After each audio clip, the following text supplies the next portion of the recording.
মামা কেমন আছে? ভালো আছি, কি আছে? না, আসলাম তোমার কাছে একটা দরকারে। তোর বস, এটি বস, বসে গো। আসলাম একটু দরকারে। 10টা টাকা থাকলে দেন না। 10 টাকার জন্য আমার কাছে আলছু? এতই করুণ অবস্থা আছে তো?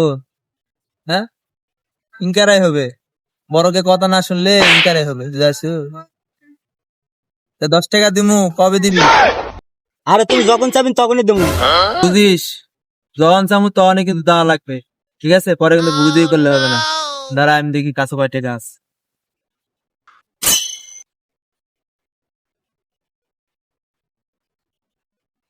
দেখ না, টেয়া পয়সা তো ভাইতি নাই, কয় টাকা আছে রাখ, পরে আর 2 টাকা পরে, বাকিটা পরে দিব, ঠিক আছে? এখন এটা রাখ।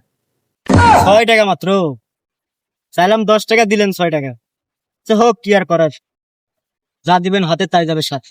ঠিক আছে 6 টাকা। ঠিক আছে মামা, থাকেন যাই। 6 টাকা যখন চাবেন তখন পাবেন, সমস্যা নেই। এই দাঁড়া দাঁড়া দাঁড়া, শোনো শোনো ভাই, না শোনো, এদিকে আসো, এদিকে আসো, এদিকে। কি হয়ে যাবে, টাকেন কে? ওই দেখি টাকাটা দেখি, মাত্র টাকা দিলেন, তাও আবার 6 টাকা, তাও চাচ্ছেন? দেখি দেখি টাকাটা দেখি, দে আগে দে হাতে।